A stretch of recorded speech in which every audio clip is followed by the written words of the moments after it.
In your life, what is your greatest regret? Oh,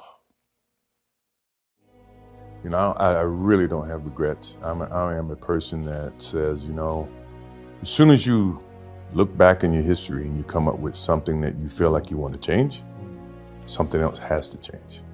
So What about your biggest disappointment? once again, that's the same analogy. Disappointment to me, to win, you got to lose. To be successful, you got to have something that's not successful. To be happy, you got to have disappointment. So I think all of those things have evolved and happened to make me who I am and understand the benefits and the privileges I have for being who I am, and not to wear it on my sleeve, be very humble about it. That's one thing my parents taught me very well is, don't wear your reputation, don't wear your accolades, don't wear your personality on your sleeve. Let it happen, let it be you. It is who you are. Don't hide from it, but don't wear it and rub it in people's faces. I felt I was open. I felt confident, and I felt within range. And when I got it, I just kept fluid motion and went straight up and made the shot. So I made it with a lot of confidence, not with no doubt or anything. I always wanted to be connected to basketball because my love is always going to be towards basketball. And the best way that I think I can pass on the knowledge that I have for the game of basketball to tomorrow's players is through ownership. Being able to earn the respect of the players, be able to communicate with the players, to give them the understanding of what it takes to play in the league and to excel within the league. So when I got out of basketball in 2003, actually I got out in 1998, when the team was dismantled. I really didn't know what I was going to do in terms of ownership. So I looked at, and I was presented an opportunity to be a part of a ownership in Washington from a general manager standpoint. And with that came an education of understanding what it took. So quite naturally, you're going to make mistakes. You're going to understand you're going to make mistakes. The most important thing about making mistakes is being able to learn from them and not be able to duplicate the same mistake.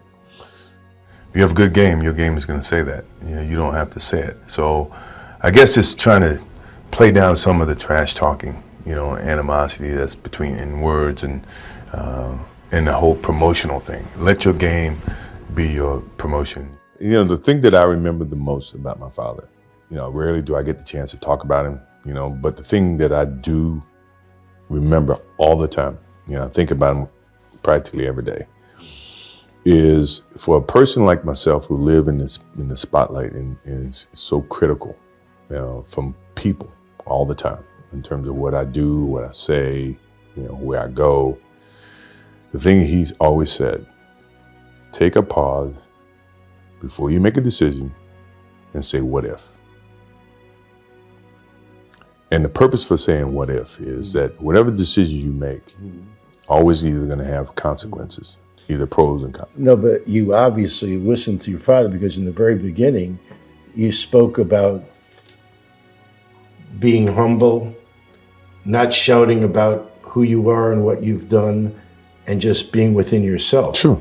And a lot of kids growing up may start that way because of their parents, but don't end up that way. Right. You ended up that way. Well, once again, it's not just my father. My mother calls me practically every day, reiterating, keep your nose clean. She ends the conversation. People are watching. People are learning. People are paying attention. And, the best news in today that sells is negative news. And not that I live in a box to where I'm afraid to do things. I know that, as my father says, the what if comment is to be able to deal with the consequences of what decisions you make. And you think about that. If you think about the consequences, pro or con, you make the right decisions that you feel is the right decision. Now, all the decisions I made, other people may view to be not the right decisions from their perspective. But for me to go play baseball, and everybody says, oh, it was a failed opportunity to play baseball. You know, that's what they think. For me, it was the best thing that could have happened for me because it allowed me to go back to the game with a stronger passion. People don't see that, and people will never understand that to be success. You know, all they think about, well, he batted .202, you know, and he struck out a certain number of times. Yeah, okay.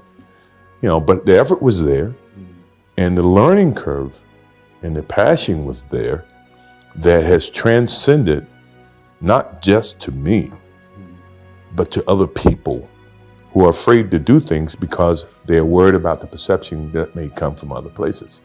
To me, that's more gratifying than anything, you know. So that's the things that my father and my mother instilled in me. Take a negative and turn it into a positive. Don't be afraid to fail.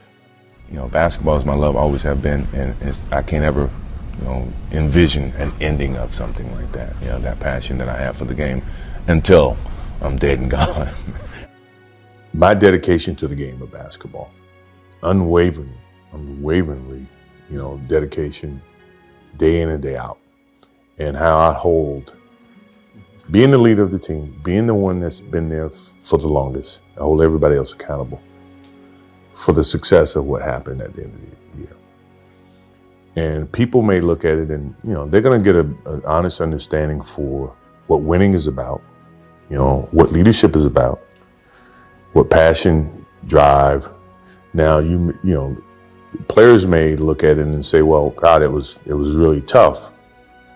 But when you think about what happened after us winning, you know, the contracts that, you know, other guys got, the memories that everybody got, the championship, blah, blah, blah, it's much more gratifying.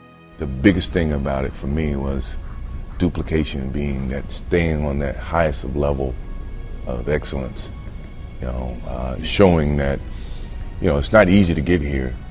Or once you get here, it's harder to stay. And the challenge of staying and playing at that same level was the beauty that I saw. And I feel like if I can ever think about, you know, what I miss about the game was being that consistent each and every day. That, you know, every time a naysayer say he can't do this, well, I think I can prove you wrong. You know, I think I can do that. I don't look at this moment as a defining end to my relationship with the game of basketball. It's simply a continuation of something that I started a long time ago. One day you might look up and see me playing the game at 50. Oh, don't laugh. Don't. Never say never. Because limits, like fears, are often just an illusion. Thank you very much. Look forward to it.